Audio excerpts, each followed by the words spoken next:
గొప్ప ఆశీర్వాదకరమైనటువంటి జీవితాన్ని ఇచ్చాడు. దేశమంతటా కూడా స్వాధీనపరుచుకున్నటువంటి తర్వాత జరిగింది ఏంటంటే, దావీదు మనసులో ఒక ఆలోచన వచ్చింది. ఇశ్రాయేలీయులను లెక్కించుటకు అతడు పురికొల్పబడ్డాడు, ప్రేరేపించబడ్డాడు. ఇశ్రాయేలీయులు ఎంతమంది ఉన్నారు, కాల్బలం ఎంత, సైనిక బలం ఎంత, ఇశ్రాయేలీయుల యొక్క ఖండ బలాన్ని, అండబలాన్ని, యవనస్తుల బలాన్ని లెక్కించడానికి ప్రేరేపించబడినటువంటి వాడై ఇశ్రాయేలును లెక్కించాడంట, లెక్క పెట్టించాడు. దేవుని కోపం రగులుకొని 70,000 మంది చనిపోయారు. అప్పుడు దేవుని కోపం రగులుకొని 70,000 మంది చనిపోయారు. ఎందుకని అంటే, అప్పటి వరకు నడిపించినటువంటి దేవుడు ఎన్నో యుద్ధాల నుంచి విడిపించాడు, ఎన్నో యుద్ధాల్లో గొప్ప విజయాన్ని ఇచ్చాడు, ఎన్నో పరిస్థితులను అనుకూలంగా, వ్యతిరేక పరిస్థితులను అనుకూలంగా మార్చాడు, బలపరిచాడు, వారికి తోడుగా ఉన్నాడు, వారికి నీడగా ఉన్నాడు, వారికి ఆశ్రయముగా ఉన్నాడు, వారికి ఏ కొదువ లేకుండా వీళ్ళ వారికి అవసరతలన్నీ కూడా తీరుస్తూ, వారికి తోడుగా ఉంటూ, బలపరుస్తూ నడిపించినటువంటి దేవుడు. రోజులు గడిచిని, రాజ్యం విస్తరించిన తర్వాత నా బలం ఎంత, నా రాజ్యం యొక్క బలం ఎంత, నా యవనస్తుల బలం ఎంత, నా యుద్ధ వీరుల బలం ఎంత, నా రథముల బలం ఏంటి, వీళ్ళరా లెక్కించడానికి ఎప్పుడైతే తన మనసులో ఒక ఆలోచన కలిగిందో 70,000 మంది ఇశ్రాయేలీయులు చనిపోయారంట. హఠాత్తు మరణం వారి మీదకి వస్తే 70,000 మంది చనిపోయారు. అదొక రకమైనటువంటి తెగులు ఇశ్రాయేలీయులలో అలుముకుంది. ఆ తెగులు అలుముకొని ఇశ్రాయేలీయులు విస్తరిస్తూ ఏం జరుగుతుందో అర్థం కావట్లేదు, కానీ ఒక వింత బలహీనత, వింత రోగము చేత వీళ్ళ ఒక్క దినమందే మరణానికి పాత్రులైపోతా ఉన్నారు. అలా తెగులు వెళుతా ఉంది. 70,000 మంది చనిపోయారు. ఎందుకు ఇలా జరిగింది? ఎందుకు ఇలా చనిపోతున్నారు? ఈ వింత తెగులు రావటానికి, ఇశ్రాయేలీయులకు రావటానికి గల కారణం ఏంటి? ఆలోచిస్తూ ఉండగా గాదు ప్రవక్త ద్వారా దేవుడు పలికిన మాట. దావీదు దగ్గరికి వెళ్ళాడు. రాజా, శుభం ఏంటో చెప్పమన్నాడు. నువ్వు ఆలోచిస్తున్నావు, వేదన పడుతున్నావు, బాధన పడుతున్నావు, కలవరం చెందుతున్నావు, ప్రీతి చెందుతున్నావు. ఇశ్రాయేలీయులు తెగులు రావడానికి గల కారణం నీవే. ఏం చేశాను అన్నాడు. ఇశ్రాయేలీయులను లెక్కించుటకు ఎందుకు నీకు మనసు కలిగింది? ఎంతవరకు నీ కండబలాన్ని బట్టి యుద్ధానికి వెళ్ళావా? ఎంతవరకు నీ రథములను బట్టి యుద్ధానికి వెళ్ళావా? ఎంతవరకు నీ గుర్రములను బట్టి యుద్ధానికి వెళ్ళావా? ఇంతవరకు నీ దగ్గర ఉన్న సైనిక బలాన్ని బట్టి నువ్వు యుద్ధానికి వెళ్ళావా? యెహోవా నీకు తోడయుండి నీకు గొప్ప విజయాన్ని ఇస్తూ వచ్చాడు. ఆయన నీకు యుద్ధం చేసి ఆయన నీకు గొప్ప విజయాన్ని ఇస్తే, ఈ రోజున నీ శక్తి ఏంటో, నీ బలం ఏంటో, నీ సామర్థ్యం ఏంటో లెక్కించడానికి సిద్ధపడ్డావు. ఎలా వచ్చిందా మనసు నీకు అని చెప్పినప్పుడు, అయితే ఈ తెగులు ఆగిపోవటాన్ని నేనేం చేయాలన్నాడు. ఈ తెగులు ఆగిపోవటాన్ని నేనేం చేయాలన్నాడు. ఇదిగో వెళ్ళు, ఊరి బయట ఉన్నటువంటి ఔరానా కళ్ళములో వెళ్ళు, ఆ కళ్ళములోకి వెళ్ళి బలిపీఠాన్ని కట్టి దేవునికి సమాధానకరమైనటువంటి బలి అర్పించు. ఈ తెగులు ఎంతటితో ఆగిపోద్ది. ఇదే యెహోవా వాక్కు. దావీదు ప్రార్థన చేస్తున్నాడు. అప్పటికే, ప్రభువా ఈ తెగుల నుంచి విడిపించండి, విడిపించండి, విడిపించండి ప్రార్థన చేస్తున్నాడు. ఎందుకు వచ్చిందో అర్థం కావట్లా. ప్రవక్త వచ్చి తెలియచేసిన దాకా కూడా అర్థం కాలే. ప్రవక్త వచ్చి తెలియచేసిన తర్వాత అప్పుడు బయలుదేరాడు. ఔరానా కళ్ళములోనికి, ఔరానా పొలములోనికి వెళ్ళాడు. దినవృత్తాంతాల మొదటి గ్రంథం 21వ అధ్యాయం. దినవృత్తాంతాల మొదటి గ్రంథం 21వ అధ్యాయం 20 నుంచి 27 వచనాల్లో మనం చూసినట్లయితే దేవుని వాక్యం స్పష్టంగా అక్కడ రాయబడి ఉంది.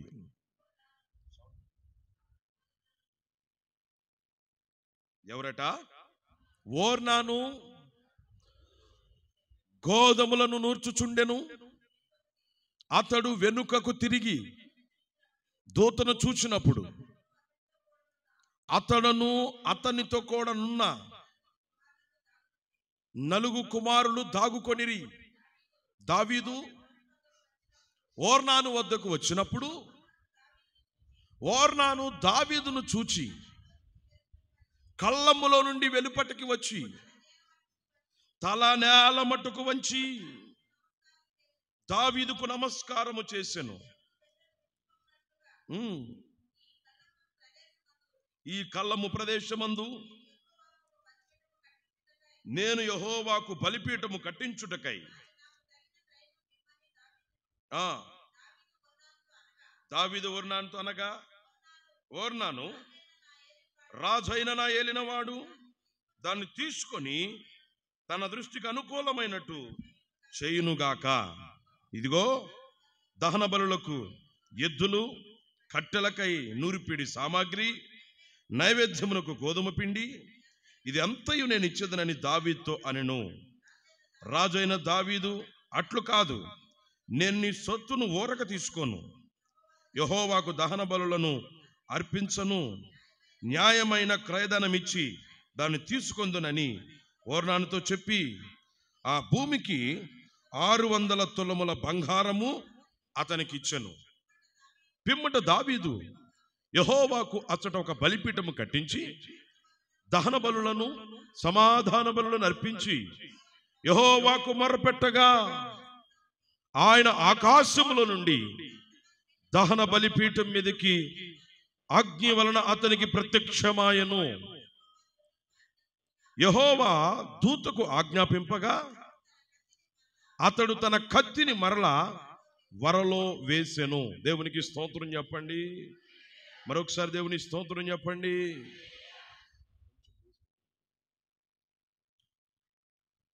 దేవుని వాక్యములో మనం పరిశీలన చేస్తే ఇశ్రాయేలీయులలో 70,000 మంది చనిపోయినటువంటి తర్వాత దావీదు మొర్రపెట్టినప్పుడు ఆ వచ్చినటువంటి మరణకరమైనటువంటి ఆ పరిస్థితులకి దేవుడు ఒక సొల్యూషన్ అయితే ఇచ్చాడు. ఏమిటంటే, కాదు, ప్రవక్త ఎప్పుడైతే దావీదుకు తెలియజేశాడో వెంటనే దావీదు ఓర్నాను అనేటువంటి ఆ వ్యక్తి యొక్క కళ్ళము దగ్గరికి తను వెళ్ళినట్లుగా మనం చూడగలుగుతున్నాం. దినవృత్తాంతాల మొదటి గ్రంథం 21వ అధ్యాయము 18వ వచనం ప్రకారంగా మనం పరిశీలన చేస్తే, బిళ్ళారా, ఓర్నాను అనేటువంటి ఈ వ్యక్తికి ఔరానా అనేటువంటి పేరు కూడా ఉంది. ఇతనికి ఓర్నాను అనేటువంటి ఈ వ్యక్తికి ఔరానా అనేటువంటి మరొక పేరు కూడా ఉంది. సమూయేలు రాసిన 2వ గ్రంథం 24వ అధ్యాయము 16వ వచనములో అతని పేరు ఓర్నాను, ఔరానా అనేటువంటి పేర్లు అతనికి ఉన్నట్లుగా పరిశుద్ధ గ్రంథంలో మనకు కనబడుతుంది. అయితే ఇతడు ఎవరయ్యా అంటే, నెంబర్ 1, మొట్టమొదటిగా ఈ యొక్క ఓర్నాను యెబూసీయుడు అని దేవుని వాక్యం చెప్తుంది. ఎవరట? 18వ వచనం ఏమని చెప్తుంది? యెబూసీయుడు, యెబూసీయుడు, యెబూసీయుడు. ఎవరు యెబూసీలు అని పరిశుద్ధ గ్రంథంలో కొంచెం ముందుకు వెళ్ళి ధ్యానం చేస్తే, బిళ్ళారా, యెరూషలేమునకు మొట్టమొదటి పేరు ఏంటంటే, యెరూషలేమునకు మొట్టమొదటి పేరు యెబూసు అనేటువంటి పేరు ఉంది. యెరూషలేమునకు మొట్టమొదటి పేరు యెబూసు. న్యాయాధిపతుల గ్రంథం 19వ అధ్యాయము 10వ వచనంలో ఆ మాట రాయబడి ఉంది. యెబూసీలు తిరుగుబాటుకు సాదృశ్యంగా కనబడుతున్నారు. యెబూసీలు తిరుగుబాటుకు సాదృశ్యంగా కనబడుతున్నారు. నా ప్రియ దేవుని బిడ్డలారా, ఈరోజు దేవుని వాక్యం వింటున్న మన జీవితాల్లో ఈ యెబూసీలు దావీదు మీద తిరుగుబాటు చేశారు. యెబూసీలు దావీదు మీద తిరుగుబాటు చేశారు, తిరుగుబాటుగా ప్రవర్తించారు, తిరుగుబాటుగా మాట్లాడారు, తిరుగుబాటుగా దావీదు మీద తిరుగుబాటు చేసి వీళ్ళ వ్యతిరేకంగా ఒక గుంపును తయారు చేసుకున్నారు. యెబూసీలంటేనే తిరుగుబాటుదారులు. యెబూసీలే పరిశుద్ధ గ్రంథములో దావీదు మీద, భక్తుడైన దావీదు మీద, రాజు అయినటువంటి దావీదు మీద తిరుగుబాటు చేసినటువంటి గుంపే యెబూసీలు. నా ప్రియ దేవుని బిడ్డలారా, ఈరోజు దేవుని వాక్యం వింటూ మన జీవితాల్లో యెబూసీలు తిరుగుబాటుదారులు తనం ఉన్నట్లుగా ఈనాడు అనేక మంది మానవుడు తిరుగుబాటుదారుడిగా కనబడుతున్నాడు. యెషయా గ్రంథంలో మనం పరిశీలన చేస్తే మొదటి అధ్యాయము 2వ వచనములో దేవుడు అంటున్నాడు, అనాది కాలము నుంచి మనుషులు తిరుగుబాటు చేస్తూనే ఉన్నారు. అనాది కాలము నుంచి తిరుగుబాటు చేస్తూనే ఉన్నారు. అనాది కాలములో లూసిఫర్ దేవుని మీద తిరుగుబాటు చేసి, పిల్లరా, లూసిఫర్ అనేటువంటి దేవదూత దేవుని మీద తిరుగుబాటు చేసి పడద్రోయబడి, నా ప్రియ దేవుని బిడ్డరా, అపవాదిగా, సాతానుగా, పిల్లరా, అనేక పేర్లతో వాడు పిలువబడుతూ భూమి అంతటా కూడా సంచరిస్తూ ఉన్నాడు. కేవలము తిరుగుబాటుతనం. ఈ రోజున ఎక్కడ చూసిన కుటుంబ వ్యవస్థలో బిడ్డలు తల్లిదండ్రుల మీద తిరుగుబాటు చేస్తూ ఉన్నారు. భార్య భర్త మీద తిరుగుబాటు చేస్తూ ఉంది. నా ప్రియ దేవుని బిడ్డలారా, తిరుగుబాటు ఎక్కువైపోతుంది. సమాజంలో తిరుగుబాటు ఎక్కువైపోయింది. యెబూసీల మాదిరిగా తిరుగుబాటు ఎప్పటి నుంచి కాదు, అనాది కాలములో లూసిఫర్ అను దేవదూత చేసిన తిరుగుబాటు నాటి నుండి ఈనాటి వరకు కూడా మనుషులో తిరుగుబాటు కనబడుతూనే ఉంది. నా ప్రియ దేవుని బిడ్డలారా, ఈరోజు దేవుని వాక్యం వింటున్న మన జీవితాల్లో పరీక్షించుకోవాలి. ఇశ్రాయేలీయులు ప్రభు మీద తిరుగుబాటు చేసి ఎంతో నష్టపోయారు. ఈ రోజున చాలా మంది వీళ్ళ కుటుంబ వ్యవస్థలో తిరుగుబాటు కనబడుతుంటే, సంఘములో తిరుగుబాటు, సేవకుల మీద తిరుగుబాటు, వీళ్ళ భక్తి జీవితంలో తిరుగుబాటుతో కూడినటువంటి విశ్వాస జీవితాన్ని కొనసాగిస్తున్నారు. ఇశ్రాయేలీయులు దేవునికి విరోధంగా తిరుగుబాటు చేసి ఎంత నష్టపోయారో దేవుని వాక్యంలో మనకు కనబడుతుంది. ఎంత నష్టపోయారంటే, దేవుని మీద తిరుగుబాటు చేస్తే బబులోను చెరకు దేవుడు పంపించాడు. ఎన్ని సంవత్సరాలు? దాదాపు 70 సంవత్సరాలు బానిస బ్రతుకు బతికారు. 70 సంవత్సరాలు బానిసలుగా బ్రతకాల్సిన పరిస్థితి వచ్చేసింది. భయంకరమైనటువంటి పరిస్థితులు. వీళ్ళారా, చెరలో ఉన్నంత కాలం ఎంతో దుఃఖపడ్డారు. అయ్యో, మా పరిస్థితులు ఎందుకు ఇలా అయిపోయినాయి, మా దేశాన్ని ఎందుకు మేము విడిచిపెట్టాం, మా ప్రాంతాన్ని ఎందుకు మేము విడిచిపెట్టాం, మా పరిస్థితులు ఎందుకు ఈ యొక్క బబులోను ప్రాంతంలోనే బానిసగా ఉండాల్సి వచ్చిందని ఎంతో బాధపడి ఏడ్చారు. నా ప్రియ దేవుని బిడ్డలారా, ప్రవక్త అయిన ఇర్మియా దేవుని యొక్క మాటలు వారికి వివరించాడు. ప్రవక్త అయిన ఇర్మియా దేవుని మాటలు, దేవుని యొక్క ప్రవచనాలు వాళ్ళకు వివరించి చెప్పాడు. ఇదిగో, మీరు ఎందుకు ఇలా బానిస బ్రతుకుంటున్నారో తెలుసునా? ఎందుకు మీ స్వదేశాన్ని విడిచిపెట్టారో తెలుసునా? ఎందుకు మీరు మీ యొక్క ప్రాంతాన్ని విడిచిపెట్టి ఇక్కడ మీరు బానిస బ్రతుకుతున్నారో తెలుసునా? మీలో ఉన్న తిరుగుబాటుతనాన్ని బట్టి అని చెప్పాడు. పశ్చాత్తాపడ్డారు. ఇర్మియా గ్రంథం 14వ అధ్యాయం 7వ వచనం ప్రకారంగా పశ్చాత్తాపడ్డారు. మా తిరుగుబాటులు అనేకంగా ఉన్నాయ్యా అని ప్రభు దగ్గర ఒప్పుకున్నారు వాళ్ళు. నా ప్రియ దేవుని బిడ్డలారా, ప్రియ సహోదరి సహోదరుడా, నీలో ఒకవేళ తిరుగుబాటుతనం ఉందా? నీ కుటుంబ వ్యవస్థలో తిరుగుబాటుతనాన్ని చూపిస్తున్నావా? సంఘములో తిరుగుబాటుతనాన్ని కలిగి జీవిస్తున్నావా? పరీక్షించుకొని జీవితాన్ని. ఓర్నాను యెబూసీయుడు అయినప్పటికీ కూడా అతనిలో విధేయత కలిగినటువంటి వాడిగా కనబడుతున్నాడు. అతనిలో విధేయత ఉంది. ఓర్నాను యెబూసీయుడే, కానీ తిరుగుబాటు తనలో లేదు. తనలో విధేయత కలిగినటువంటి వాడిగా కనబడుతున్నాడు దేవుని వాక్యములో. దేవుని వాక్యం అంటుంది, ప్రభు వినయము కలిగినటువంటి వారిని ప్రేమిస్తాడట. అయితే దావీదు బిళ్ళరా యెబూసీయులను జయించి, వాళ్ళు తిరుగుబాటు చేస్తే వాళ్ళని జయించంట వాళ్ళకి ఏమని పేరు పెట్టాడంటే సియోను అని పేరు పెట్టాడు. దేవునికి స్తోత్రం చెప్పండి ఒకసారి. వాళ్ళకి ఏమని పేరు పెట్టాడట? సియోను అని పేరు పెట్టాడు. ఈరోజు దేవుని వాక్యం వింటున్న మన జీవితాల్లో తిరుగుబాటు ఏదైతే మన జీవితంలో చోటు చేసుకుంటుందో ఆ తిరుగుబాటు మీద మనం విజయాన్ని పొందుకునేటువంటి వారి ఉండాలి. ఏంటి? మన వ్యక్తిగత జీవితంలో, మన ఆత్మీయ జీవితంలో మన మీద తిరుగుబాటు చేసేది మన నేత్రము, మన మీద తిరుగుబాటు చేసేది మన శరీరము. మనం వద్దు అన్న చూడడానికి ఇష్టపడుతుంది, మనం వద్దు అన్న పాపము చేయడానికి ఇష్టపడుతుంది.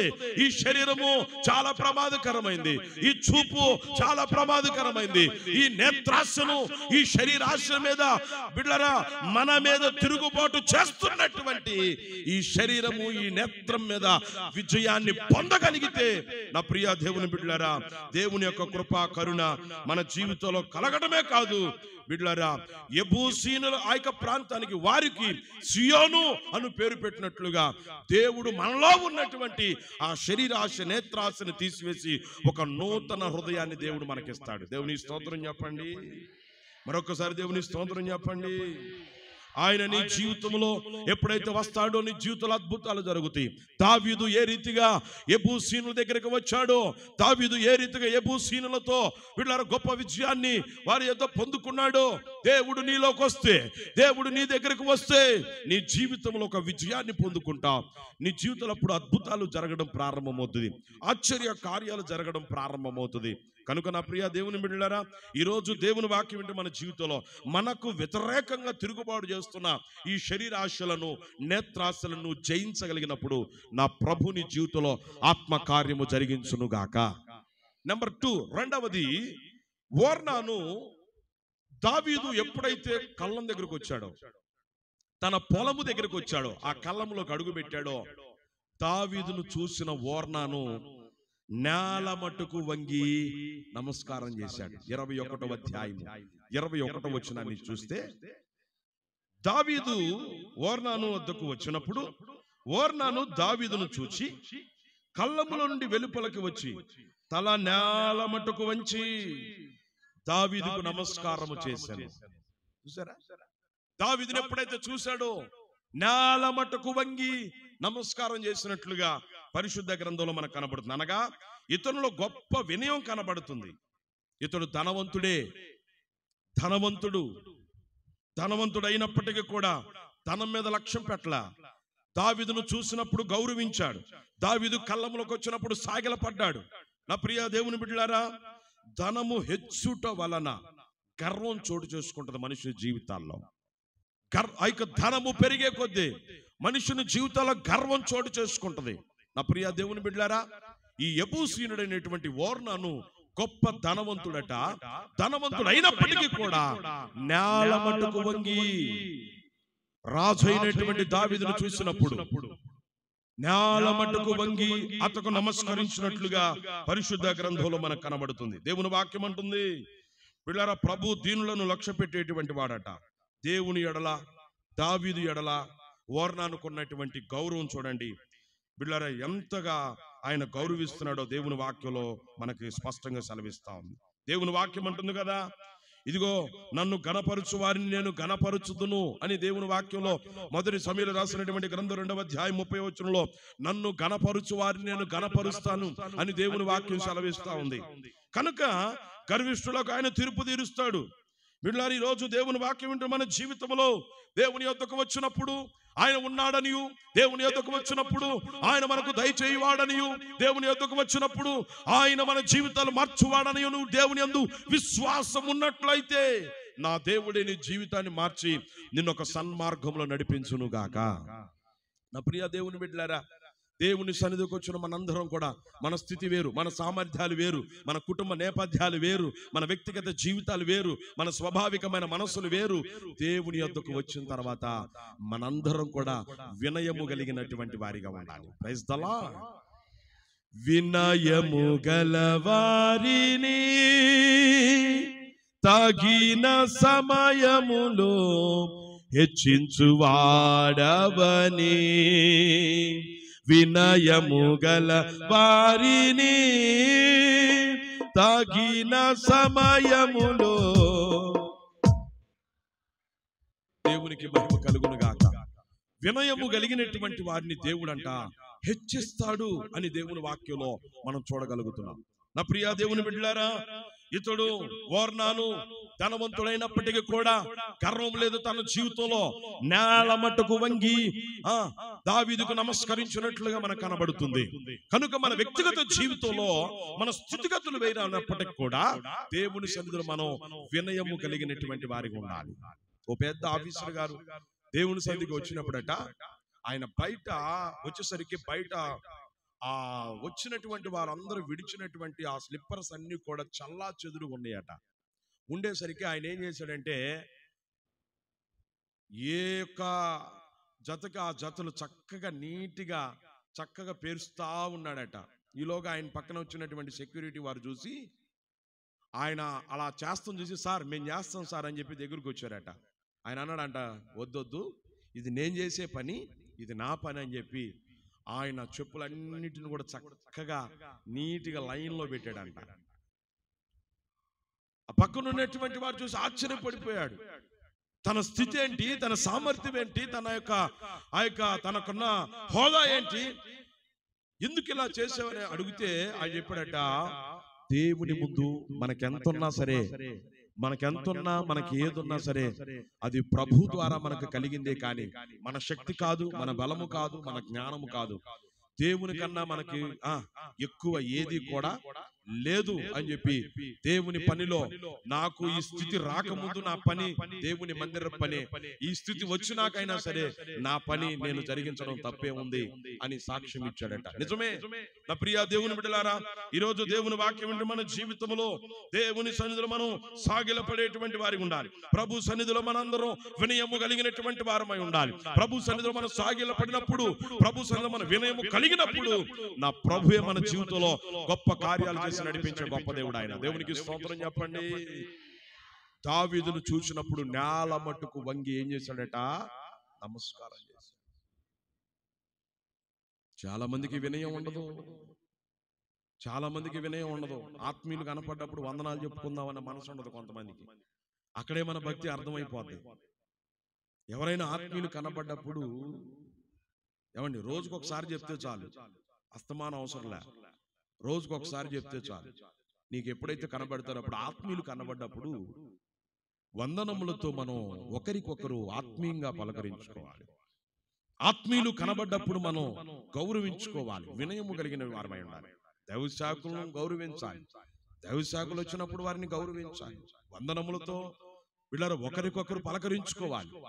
ప్రియా దేవుని బిడ్డలారా, ఈరోజు దేవుని వాక్యం వింటే మన జీవితాల్లో పరీక్షించుకోవాలి. అబ్రహాము నేల మట్టుకు వంగి సాగిలపడ్డాడు. ఎప్పుడైతే సాగిలపడ్డాడో అందుకే దేవుడు అబ్రహామును నా స్నేహితుడు అని పిలిచాడు, అబ్రహాముని దేవుడు. కనుక నా ప్రియ దేవుని బిడ్డలారా, మన జీవితంలో ప్రభు ముందు మనం సాగిలపడే వారి ఉండాలి. వినయము కలిగినటువంటి వారమై మనం జీవించినట్లయితే నా ప్రభు మన జీవితాన్ని ఒక ఉన్నతమైన స్థితి నడిపించును గాక. ఈరోజు దేవుని వాక్యం మన జీవితంలో అతనిలో ఉన్నటువంటి బిడ్డలారా, ఆ వినయ మనస్సు, అతను సాష్టాంగపడి నేల మటుకు వంగి నమస్కరించినట్లుగా మనకు కనబడతా ఉంది. బిడ్డలారా, ఈ రోజున మనం నేల మటుకు వంగి ప్రభుని ఆరాధించగలుగుతున్నావా? ప్రభుని మహింపరచగలుగుతున్నావా? ప్రభుని గణపరచగలుగుతున్నావా? చాలా మంది ఆరాధన చేసేటప్పుడు కూడా కుర్చీలు అలాగే కూర్చుంటా ఉంటారు, కింద అలాగే కూర్చుంటా ఉంటారు, విగ్రహాలు కూర్చున్నట్టు. బిడ్డలారా, ఎప్పుడు కూడా అలా ఉండకూడదు. ప్రార్థన అన్నప్పుడు మోకరించటం లేదా లేచి నిలబడటం, ప్రార్థన అన్నప్పుడు సాగిల పడడం బిడ్డలారా మనం నేర్చుకోవాలి. విధేయత మన జీవితంలో ఉండాలి, వినయం మన జీవితంలో ఉండాలి. దేవుణ్ణి ప్రేమిస్తున్నావా? వినయం ఉందని దగ్గర, వినయ మనసు కలిగినటువంటి వారు అయితే వీళ్ళారా మనం దేవుని స్తుతిస్తున్నప్పుడు లేచి నిలబడి ప్రభుని స్తుతిస్తాం, లేచి నిలబడి ప్రభుని కనపరుస్తాం. ప్రార్థన చేస్తున్నప్పుడు సాగిలపడి మోకరిస్తాం, లేదా మోకాళ్ళ మీద ఉండి ప్రభుని ప్రార్థిస్తాం, లేదా లేచి నిలబడైనా సరే ప్రభుని స్తుతిస్తాం. చాలా మంది సోమరతనంతో కూడిన భక్తి చేస్తారు, బద్ధకముతో కూడినటువంటి భక్తి చేస్తారు. దేవుని యొద్దకు వచ్చినప్పుడు మనం ఇదిగో సాగిలపడే వారిగా, వినయము కలిగినటువంటి వారిగా మనం ఉంటే బిడ్డలారా మనల్ని బట్టి ప్రభు సంతోషిస్తారు. దేవునికి స్తోత్రం చెప్పండి. చాలా మంది జీవితంలో గర్వం, ధనాన్ని బట్టి గర్వం, తిరుగుబాటు, అవిధేయత, మోసం, ఇవన్నీ కూడా సాతాను యొక్క లక్షణాలు. సాతాను యొక్క లక్షణాలు మోసము చేయడం, గర్వం, తిరుగుబాటు, అవిధేయత, అపవాది లక్షణాలు మనలో ఉండటానికి వీల్లేదు. మనం దేవుని పిల్లలముగా మన జీవితాలు ఉండాలి, వాటిని జయించాలి. ఏమండి, గర్వాన్ని జయించాలి, తిరుగుబాటును జయించాలి, అవిధేయతను జయించాలి, మోసాన్ని జయించాలి. జయించువానికి జీవవృక్ష ఫలములు భుజింపనిత్తునంటాడు. దేవునికి స్తోత్రం చెప్పండి. ప్రకటన 2వ అధ్యాయము 7వ వచనం. ఈరోజు దేవుని వాక్యం వింటున్న మన జీవితాల్లో నా ప్రియా దేవుని బిడ్డలారా, ఓర్నాను నేల మటుకు వంగుట వలన దావీదు ఎడల ప్రేమను, గౌరవాన్ని కనపరుస్తున్నాడు. అతనిలో ఉన్నటువంటి బిడ్డల మనస్సు, ఆ దీన మనస్సు వలన యెహోవా దూత అతని కళ్ళములో దిగిందట. దేవునికి స్తోత్రం చెప్పండి. దేవుని వాక్యం అంటుంది కదా, కీర్తనకారుడు 34వ అధ్యాయం 7వ వచనంలో, తన యందు భయభక్తులు గల వారి చుట్టూ ఆయన దూతలు కావలి ఉండి వారిని రక్షిస్తాయట. దేవుని యందు భయభక్తులు కలిగిన వారి చుట్టూ ఆయన దూత కావలు ఉండి వారిని రక్షిస్తుంది. ఓర్నాను వినయము కలిగిన వాడు గనుక, ఓర్నాను బిళ్ళరా ఆ యొక్క ప్రేమించే మనస్సు కలిగినటువంటి వాడు గనుక దేవుని దూత అతని కళ్ళములోనికి, అతని పొలములోనికి దిగిందట. ఈరోజు దేవుని వాక్యం వింటున్న మన జీవితాల్లో పరీక్షించుకోవాలి. నిజమే, భక్తిగా మనం జీవించినప్పుడు, దేవునికి లోబడినప్పుడు, వాక్యానుసారమైన జీవితాన్ని జీవిస్తూ నమ్మకమైన విశ్వాస జీవితాన్ని కొనసాగిస్తున్నప్పుడు, దేవుని పట్ల మనం గౌరవం కలిగి, దేవుని సేవకుల పట్ల మనం గౌరవం కలిగి ఉన్నప్పుడు బిళ్ళారా దేవుని దూత మన ప్రక్కనే ఉండి మనలను రక్షిస్తాయి, మనల్ని భద్రం చేస్తాయి. బిళ్ళారా మేరీ స్లెస్సార్ అనేటువంటి ఒక యవనస్తురాలు, మేరీ స్లెస్సార్ అనేటువంటి ఒక యవనస్తురాలు దేవుని పరిచర్య చేస్తున్నటువంటి దినాల్లో ఆమె ఒక ప్రాంతంలో దేవుని స్వార్థ ప్రకటించడానికి వెళ్ళారట. ఆఫ్రికా ప్రాంతంలో మిషనరీగా దేవుని స్వార్థ ప్రకటించడానికి వెళ్ళినప్పుడు ఆ ప్రాంతంలో సువార్త పని ముగించుకొని వస్తున్నప్పుడట ఆ యవనస్తురాలు వెంక కొంతమంది యవనస్తులు బిళ్ళారా, కొంతమంది యవనస్తులు ఆ సహోదరి వెంట పడడం ప్రారంభించారంట. రాత్రికాలం అయిపోయింది, చీకటి పడతా ఉంది, పొద్దుగూగుతా ఉంది. పరిచర్య ముగించుకొని వెళుతున్న సమయంలో కొంతమంది యవనస్తులు ఆ సహోదరిని పాడు చేయాలని ఆమె వెంట వెళతా ఉన్నారట. ఎడారి ప్రాంతం, ఒక్కతే దేవుని పరిచర్యకు మిషనరీగా వచ్చింది.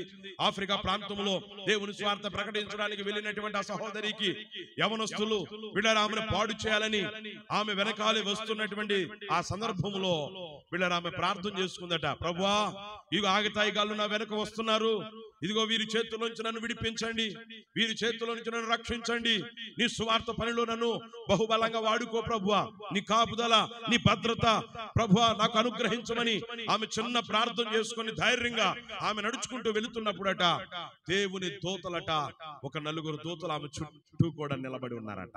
దేవునికి స్తోత్రం కలుగును గాక.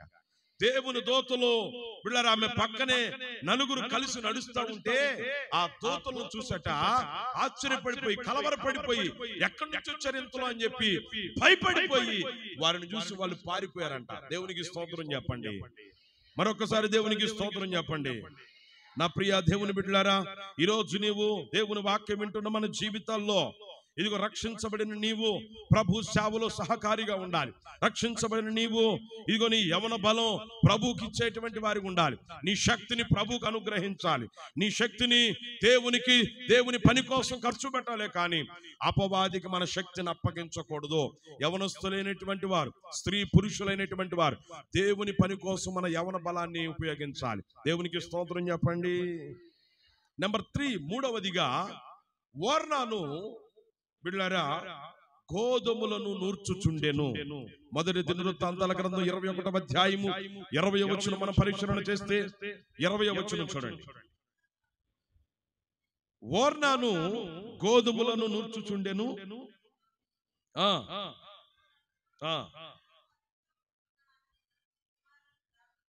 చాలు చాలు చాలు. దేవునికి స్తోత్రం చెప్పండి. దేవుని దూత కళ్ళంలో దిగేసరికి, దావీదు అక్కడికి వెళ్ళేసరికి, నా ప్రియ దేవుని బిడ్డ, అక్కడ ఏం జరుగుతుందట? ఓర్నాను ఏం చేస్తున్నాడు? గోధుమలను నూర్చుచున్నాడు.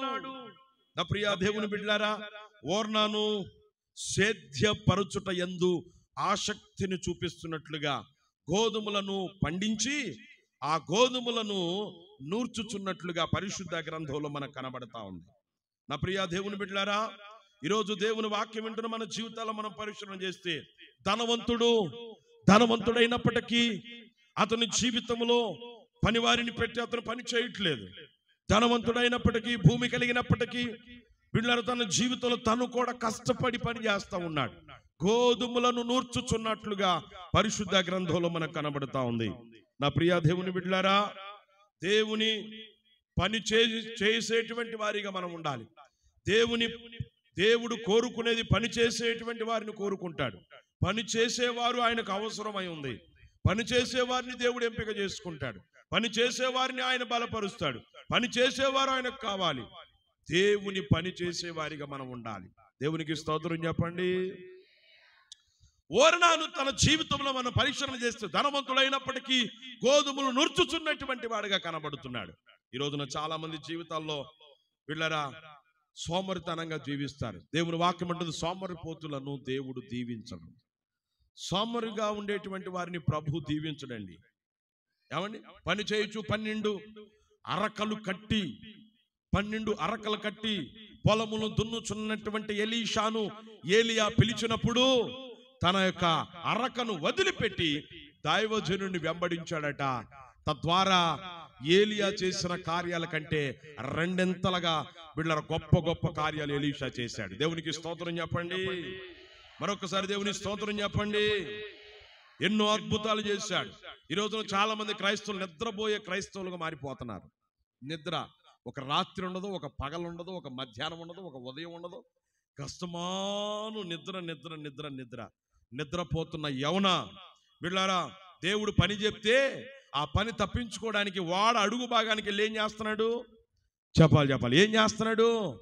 వాడ నావ అడుగు భాగానికి వెళ్ళి నిద్రపోతా ఉన్నాడు. యవనా నిద్రపోతా, ఓయి నిద్రపోతా, లేచి ప్రార్థన చేయి. ఓడ నావికుడు పలుకుతా ఉన్న మాట అది.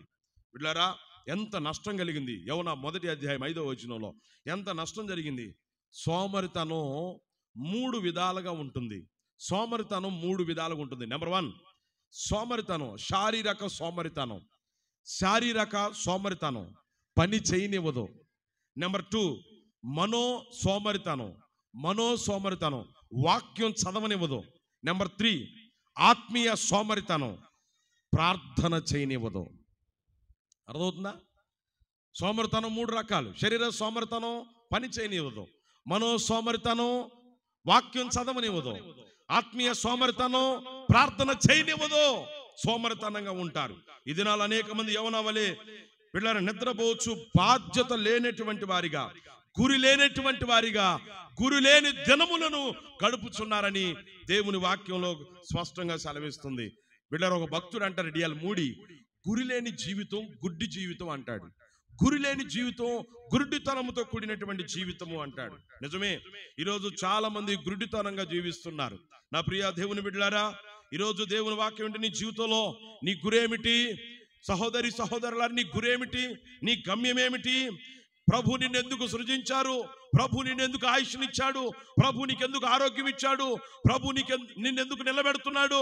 ఎన్నో కీడులు తప్పించి, అపాయాలు తప్పించి, శోధల నుంచి విడిపించి, ఇబ్బందుల నుంచి విడిపించి, ఆర్థిక పరిస్థితుల నుంచి విడిపించి, శారీరక రోగాల నుంచి విడిపించి దేవుడు నిన్నెందుకు నిలబెడుతున్నాడు? ఆలోచన ఉండాలి, గ్రహింపు ఉండాలి, జ్ఞానము కలిగి ఒక బాధ్యత కలిగినటువంటి వారిగా మనం ముందుకెళ్ళాలి. దేవుడు ఆదాములను ఏదెను వనములో ఏర్పాటు చేసినప్పుడు దేవుడు వారికి ఒక పని అప్పచెప్పాడు. నా ప్రియ దేవుని బిడ్డలారా, ఆదికాండం 2వ అధ్యాయం 15వ వచనములో ఏదెను తోటలో దేవుడు వారికి దానిని స్వేద్యపరిచేటువంటి పని వాళ్ళకి అప్పచెప్పాడు. వాళ్ళు చేసిన పని ఏంటో తెలుసా? వాళ్ళు చేసే పని ఏంటి? ఆ యొక్క భూమిని స్వేద్యపరుస్తూ ఉండాలి. బిడ్డలారా, దేవుడు ఏర్పాటు చేసిన వనమును స్వేద్యపరచడమే వారి పని. ఈరోజు నమ్మకంగా దేవుడు అప్పగించిన పని చేయగలుగుతున్నామా? మన హృదయం అనే ఆత్మీయ జీవితం అనే తోటను దేవుడు మనకిచ్చినప్పుడు, ఇదిగో ఈ హృదయమును నా ప్రియ దేవుని బిడ్డలారా స్వేద్యపరిచే వారికి ఉండాలి. మన జీవితం అనే ఈ ఏదెనును స్వేద్యపరుచుకునే వారికి ఉండాలి. ఆ యొక్క భూమిని స్వేద్యపరచాలంటే ముందుగా రాళ్లు వేరిపరేయాలి. భూమిని స్వేద్యపరచాలంటే అది నాగలి చేత దున్నబడాలి. ఆ తర్వాత బిడ్డలారా ఆ యొక్క దానిలో ఉన్నటువంటి రాళ్ళు పుల్లలు అన్ని కూడా తీసివేయబడాలి. ఆ తర్వాత బిడ్డలారా 3వదిగా విత్తనాలు విత్తాలి, 4వది నీరు పెట్టాలి. అప్పుడే ఆ నేల, ఆ భూమి స్వేద్యపరచబడుతుంది, నురంతులుగా ఫలిస్తుంది. ఈరోజు ఏదేను అనేటువంటి ఈ జీవితాన్ని దేవునికి ఇచ్చినప్పుడు ఈ జీవితాన్ని నువ్వు స్వేద్యపరుస్తూ ఫలభరితమైన జీవితంగా నువ్వు ఉండాలని దేవుడు ఆశపడుతున్నాడు. అంటే నీలో ఉన్న రాళ్ళు, నీలో ఉన్న కాఠిన్యాన్ని తీసేసుకోవాలి. నీలో ఉన్నటువంటి వ్యర్థమైన వాటిని, దేవునికి ఆయాస్కరమైన వాటిని, కోపం, గర్వం, అసూయ, పగ, కక్షలు, ఈర్ష్యలు, విభేదాలు, శరీరాశలు, నేత్రాశలు నీలో తీసివేసుకొని నువ్వు జీవించగలిగితే నురంతులుగా ఫలించేటట్లు నా దేవుని జీవితాన్ని మార్చునుగాక. ఈరోజు బీడు బారినటువంటి భూములు నాగటి చేత దున్నబడి అవి సారవంతంగా మార్చబడినట్లుగా మన జీవితాలు కూడా వాక్యం అనే నాగల చేత మన యొక్క భూమి దున్నబడుతున్నప్పుడు నురంతులుగా ఫలించేటువంటి నేలగా ఉండాలి. దేవునికి స్తోత్రం చెప్పండి. మరొకసారి దేవుని స్తోత్రం చెప్పండి. చాలా మంది జీవితంలో దేవుని వాక్యం ఇర్మియా 4:3 ప్రకారంగా బిడ్డలారా గర్వము, అసూయ, మోసం, అబద్ధములు, సోమరితనము, భక్తిహీనత అనేటువంటి మొదలగినటువంటి వాటితో మనుషులు నింపబడి ఉంటున్నారు. వారి హృదయాలు నింపబడుతున్నాయి. దేవుని సన్నిధికి వస్తున్నారు కానీ భక్తి ఉన్నట్లే, దేవుని సన్నిధికి వస్తున్నారు కానీ వాక్యం ఉన్నట్లే, దేవుని సన్నిధికి వస్తున్నారు కానీ ప్రార్థన ఉన్నట్లే, దేవుని సన్నిధికి వస్తున్నారు కానీ మోసకరమైన జీవితం, దేవుని సన్నిధికి వస్తున్నారు కానీ భర్తను మోసం చేయటం, దేవుని సన్నిధికి వస్తున్నారు కానీ భార్యను మోసం చేయటం, దేవుని సన్నిధికి వస్తున్నారు కానీ తల్లిదండ్రులు మోసం చేయటం, దేవుని సన్నిధికి వస్తున్నారు కానీ కఠినమైనటువంటి గర్వము కలిగి జీవించడం, దేవుని సన్నిధికి వస్తున్నారు కానీ వీళ్ళరా లోపల అబద్ధపు జీవితం, అబద్ధపు మాటలు, దేవుని సన్నిధికి వస్తున్నారు కానీ సోమరితనంతో కూడిన భక్తి వీళ్ళ ఈ రోజున క్రైస్తవ జీవితాల్లో కనబడుతూ ఉంది. ఈరోజు వాక్యం వింటున్న మన జీవితాల్లో అలాంటి జీవితం మనలో ఉండటానికి వీల్లేదు. మనము సారవంతమైనటువంటి ఫలించే భూములుగా, ఫలించే ఏదెనులాగా నా ప్రభు మన జీవితాలు మార్చునుగాక. దేవునికి స్తోత్రం చెప్పండి. మరొక్కసారి దేవుని స్తోత్రం చెప్పండి. బిడ్డలారా, దేవుని వాక్యం మనం పరిశీలన చేస్తే ప్రభునందు విశ్వాసం ఉంచేటువంటి వారు నీతిమంతులుగా మార్చబడతారని దేవుని వాక్యం చెప్తుంది. ఎప్పుడైతే మనలో ఉన్న దేవునికి వ్యతిరేకమైన విరోధమైన జీవితాన్ని తీసివేసుకుంటామో, మనము దేవుని పని చేసేవారిగా ఉంటామో, బిడ్డలారా ప్రభు మనల్ని బట్టి సంతోషించడమే కాదట, బిడ్డలారా మోడు బారిన జీవితాలను కూడా చిగురింపజేసేటువంటి గొప్ప దేవుడు ఆయన. దేవుని స్తోత్రం చెప్పండి.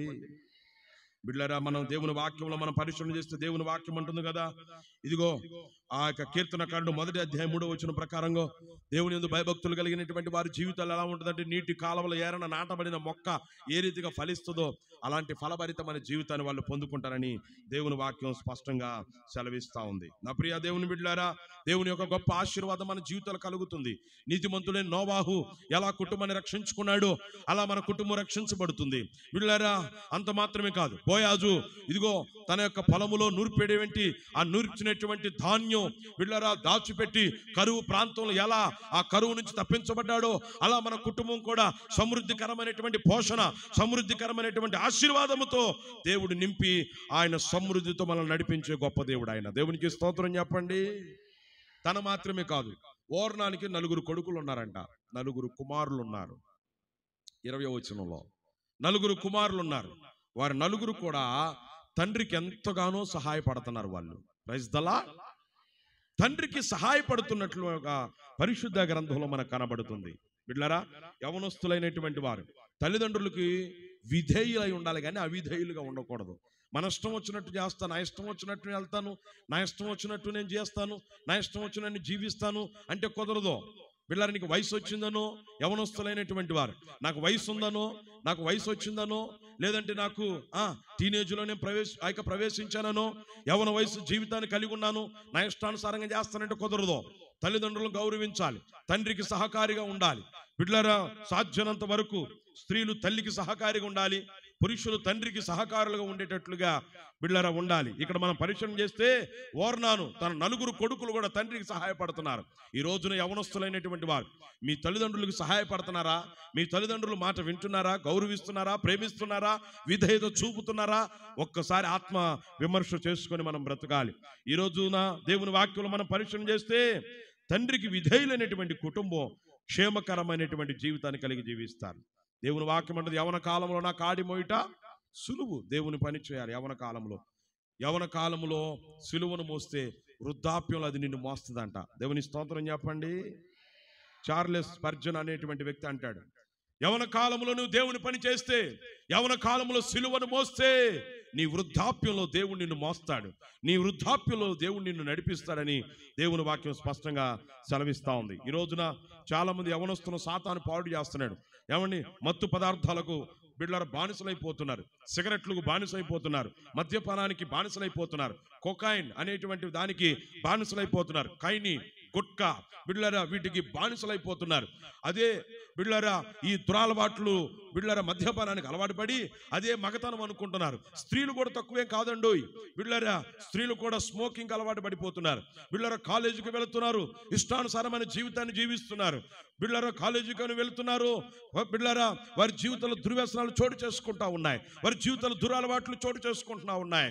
బిడ్డలారా ఫ్రెండ్స్ బర్త్డేలు కని వెళ్తూ ఉంటారు, ఇదిగో ఫంక్షన్స్ కని వెళుతూ ఉంటారు. బిడ్డలారా బిడ్డలారా వివాహ కార్యక్రమానికి వెళుతూ ఉంటారు. వాళ్ళు ఏం చేస్తున్నారో మనకు తెలియదు. ఈరోజు యవనస్తులు పాడైపోతున్నారు, పతనం అయిపోతున్నారు.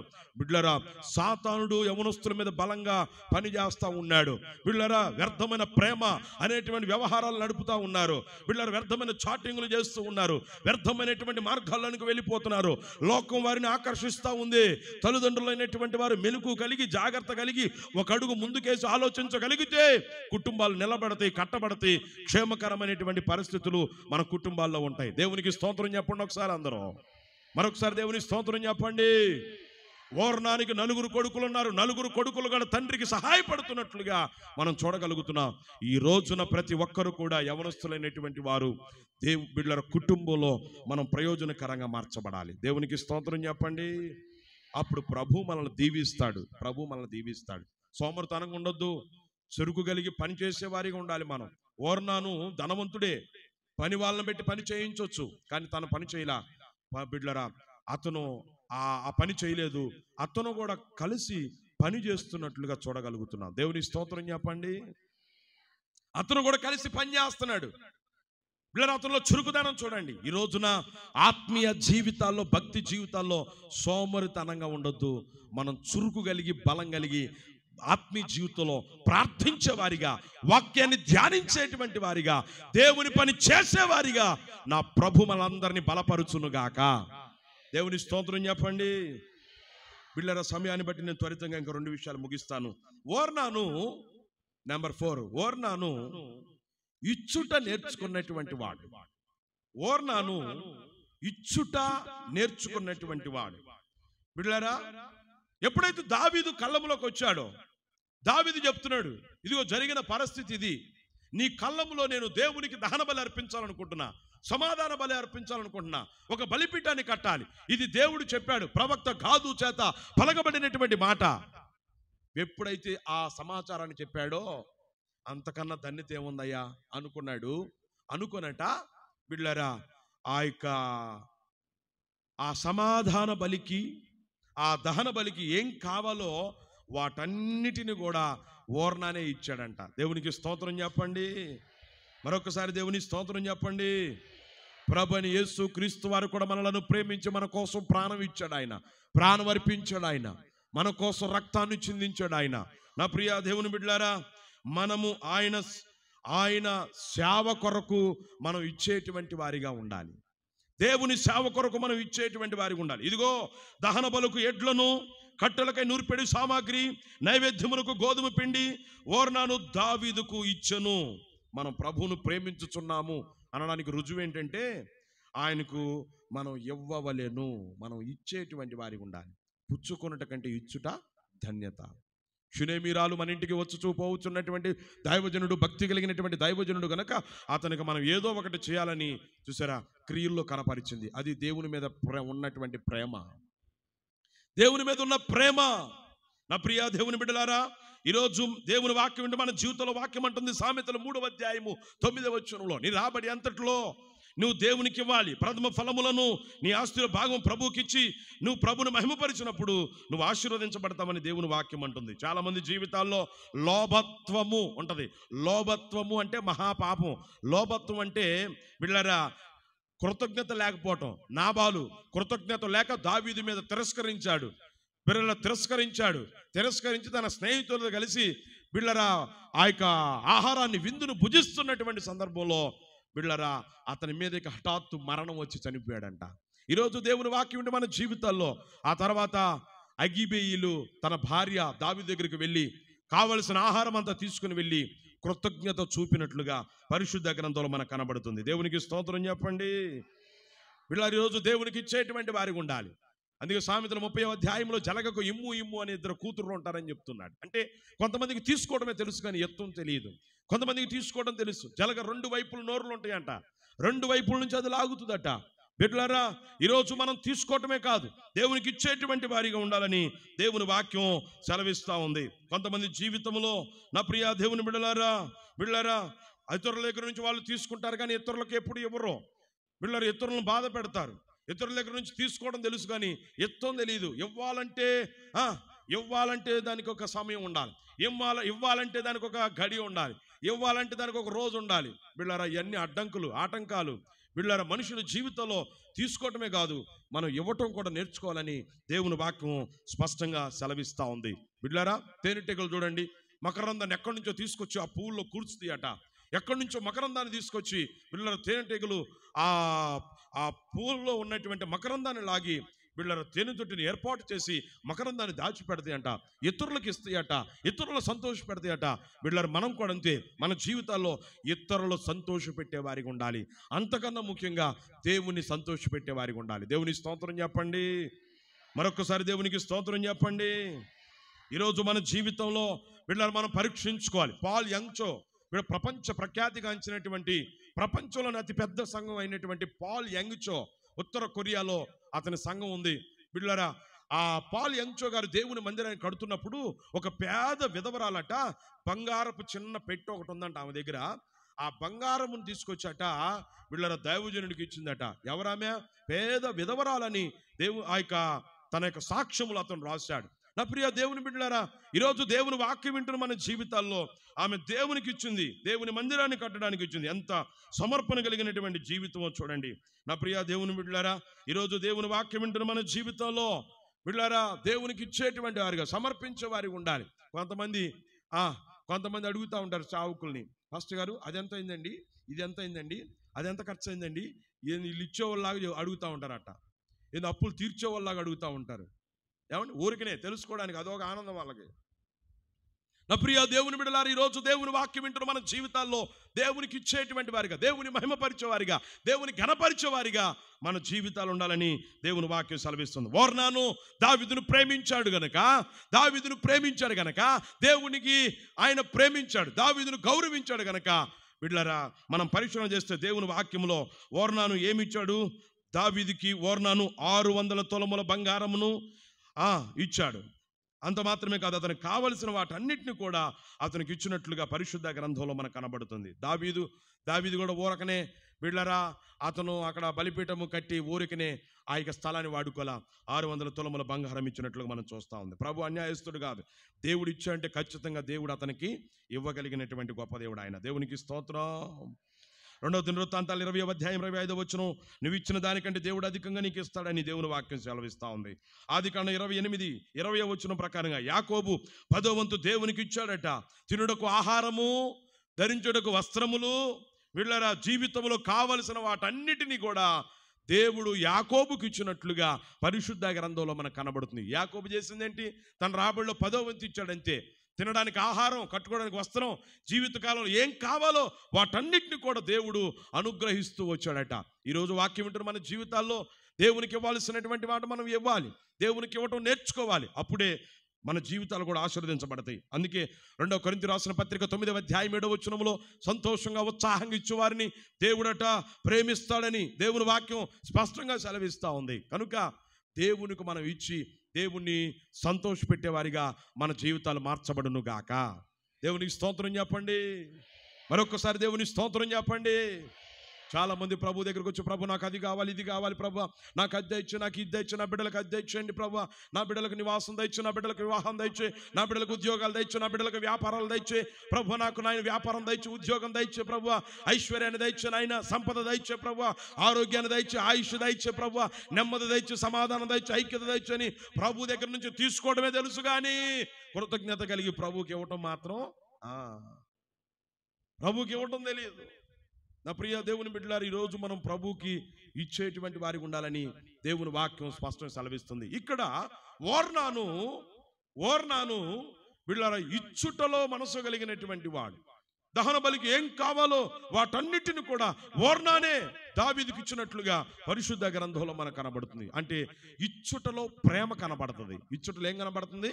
ప్రేమ కనబడుతుంది. నువ్వు దేవుని ప్రేమించేవారు అయితే దేవుని కోసం ఏదో ఒకటి చేస్తావు. నువ్వు దేవుని ప్రేమించేవారు అయితే దేవునికి ఏదో ఒకటి ఇస్తావు. ఏమి ఇవ్వగలుగుతున్నావు దేవునికి? ప్రభు అన్నాడు, నా కుమారుడా నీ హృదయం నాకు కావాలి. ఇస్తావా? నీ హృదయం నాకు కావాలి, నీ జీవితం నాకు కావాలి. నా ప్రియ దేవుని బిడ్డలారా, ఈరోజు దేవుని వాక్యం వింటున్న మన జీవితంలో మనము దేవుని వాక్యం సెలవిచ్చినట్లుగా మనం దేవునికి ఇవ్వగలిగితే ప్రభు మనకు అనుగ్రహించేటువంటి గొప్ప దేవుడు ఆయన. దేవుని స్తోత్రం చెప్పండి. చాలా మంది అననీయ సఫీరాల వలె బిళ్ళరా జీవిస్తూ ఉంటారు. ఏమండి, చాలా మంది దేవునికి ఇద్దామా వద్దా, ఇస్తే మనకు సరిపోదో. ఏమండి, బేద విధవరాలు, సారేపాతు విధవరాలు ఒకే అప్పం, ఆ ఒక్క అప్పం తీసుకొచ్చి దైవ సేవకునికి ఇచ్చింది అంతే. బిళ్ళరా ఆ ప్రాంతంలో 3.5 సంవత్సరాల కరువు ప్రాంతంలో సమృద్ధికరంగా పోషించబడ్డారు వాళ్ళు. దేవునికి స్తోత్రం చెప్పండి. ఇస్తే నా పిల్లల పరిస్థితి ఏందని ఆలోచించలా. అననీయ సఫీరాలు ఇస్తే మా పిల్లల పరిస్థితి ఏంటని ఆలోచించారు. వీళ్ళరు వాళ్ళు ఆలోచించలేదు. ఆమె వీళ్ళ తీసుకొచ్చి ఇచ్చింది అంతే.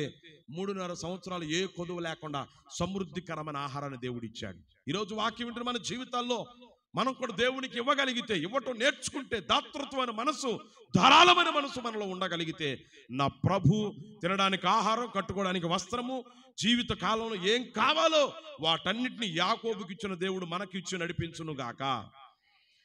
ఆఖరిగా మనం పరిశ్రమ చేస్తే ఒక 5 నిమిషాలు నేను ముగిస్తాను చూడండి. ఆఖరిగా 26వ వచనం, దినవృత్తాంతాల మొదటి గ్రంథం 21వ అధ్యాయము 26వ వచనం. ఓర్నాను తెగులు నివారించడానికి సహాయపడ్డాడంట. తెగులు నివారించడానికి సహాయపడ్డాడంట. దావీదుకి సహాయపడ్డాడు. నా ప్రియ దేవుని బిడ్డలారా, దావీదు ఓర్నాను తనకిచ్చినటువంటి భూమిలో దేవునికి బలిపీఠము కట్టి దహన బలుడు, సమాధాన బలుడు అర్పించెను. అందువలన తెగులు జనులను విడిచిపోయెను. దేవునికి స్తోత్రం చెప్పండి. మరొకసారి దేవుని స్తోత్రం చెప్పండి. దేవుని ఉగ్రత తొలగిపోయెను. తెగులు నివారించడానికి దావీదుకి సహాయపడినట్లుగా ఓర్నాను పరిశుద్ధ గ్రంథంలో మనకు కనబడుతుంది. నా ప్రియ దేవుని బిడ్డలారా, ఈరోజు దేవుని వాక్యం ఉంటే మన జీవితంలో మనం కూడా ప్రభుతో సన్నిహితమైనటువంటి సంబంధం కలిగి ఉండటం ద్వారా ఉగ్రత నుంచి మనం కూడా తొలగించబడతాం. కీడు నుంచి తొలగించబడతాం. బిడ్డలారా, మన కుటుంబాన్ని మనం రక్షించుకోగలుగుతాం. నా ప్రియ దేవుని బిడ్డలారా, ఎందుకంటే దేవుని ప్రజలు ఎక్కడైతే ఉంటారో అక్కడ దేవుని క్షేమం ఉంటుంది. దేవుని ప్రేమించే వాళ్ళు ఎక్కడైతే ఉంటారో అక్కడ సమాధానం ఉంటుంది. దేవుని ప్రేమించే వాళ్ళు ఎక్కడైతే ఉంటారో అక్కడ క్షేమకరమైన పరిస్థితులు ఉంటాయి. నా ప్రియ దేవుని బిడ్డలారా, దేవుని వాక్యంలో మనం పరిచయం చేస్తే అబ్రహాము యొక్క జీవితంలో ఆదికాండం 20వ అధ్యాయము 17వ వచనంలో బిడ్డలారా, అబ్రహాము గెరారులో ఉండినప్పుడంట, గెరారు రాజైనటువంటి అబీమెలెకు అతని కుటుంబ సభ్యులందరూ కూడా ప్రభు వారిని బాగు చేసినట్లుగా పరిశుద్ధ గ్రంథంలో మనకు కనబడతా ఉంది. ఆయన ప్రవక్తగా ఉండి ప్రార్థన చేశాడు రాజుకి. అబ్రహాము ప్రార్థన చేస్తే వీళ్ళరా ఒక రాజును దేవుడు స్వస్థపరిచాడు, తన కుటుంబాన్ని స్వస్థపరిచాడు.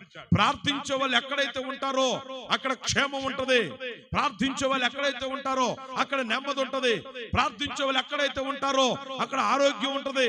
ప్రార్థించే వాళ్ళు ఎక్కడైతే ఉంటారో వాళ్ళు కీడు నుంచి తొలగించబడతారు. ప్రార్థించే వాళ్ళు ఎక్కడైతే ఉంటారో, ఏ కుటుంబంలో ప్రార్థించే వాళ్ళు ఉంటారో ఆ కుటుంబానికి ఆ పాత్ర దీవెనకరంగా ఉంటది. దేవునికి స్తోత్రం చెప్పండి. ఒకసారి మరొకసారి దేవునికి స్తోత్రం చెప్పండి. పిల్లరా, అతని జీవితంలో మనం పరిశ్రమ చేస్తే శాపం తొలగిపోయింది. గొప్ప ఆశీర్వాదం అబీమెలెకు మీదకి వచ్చిందట. దేవుని వాక్యంలో స్పష్టంగా సెలవిస్తా ఉంది.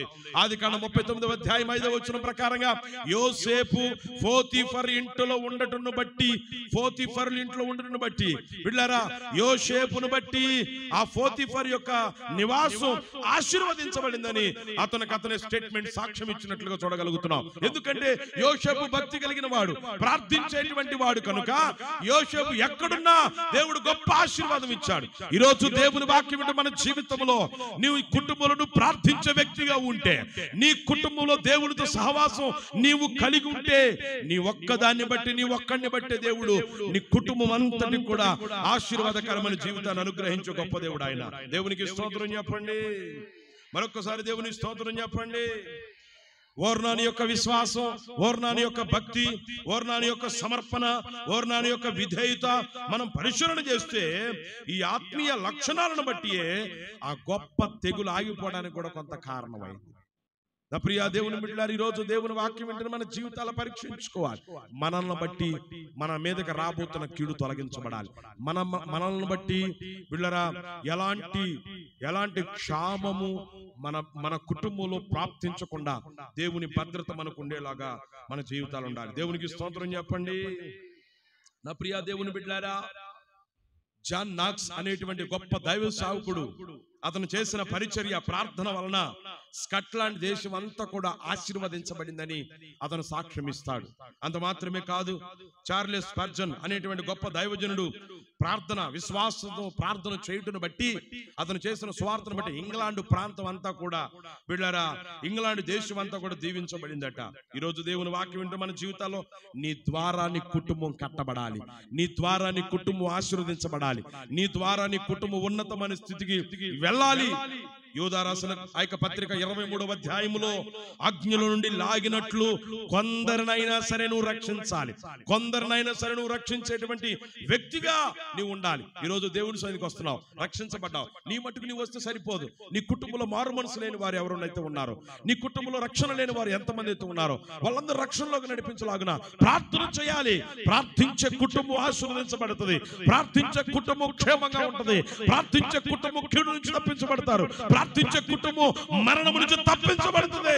ఓర్నాను తెగులు నివారించడానికి సహాయపడినట్లుగా నీ కుటుంబం రక్షణలోనికి రావడానికి నీ వంతుగా నువ్వు ప్రయత్నించి ప్రార్థించగలిగితే నా ప్రభువే గొప్ప కార్యము జరిగించును గాక, నా ప్రభువే నీ కుటుంబాన్ని రక్షించును గాక, నా ప్రభువే నీ కుటుంబానికి నెమ్మదినిచ్చును గాక, నా ప్రభువే నీ కుటుంబంలో సమాధానం ఇచ్చును గాక, నా ప్రభువే నీ కుటుంబ పరిస్థితులు మార్చును గాక. ఏ దుష్టుని జీవితంలో పనిచేస్తున్నాడో, ఏ దుష్టుని కుటుంబంలో ఆధిపత్యం చేస్తున్నాడో అపవాది బంధకాలు తెంచి వాడి నుంచి విడిపించి నీకు ఒక సన్మార్గంలో నడిపించి క్షేమకరమైన పరిస్థితులు అనుగ్రహించును గాక. తలల వంచండి, ప్రార్థన పూర్వకండి, ప్రార్థన చేసుకుందాం.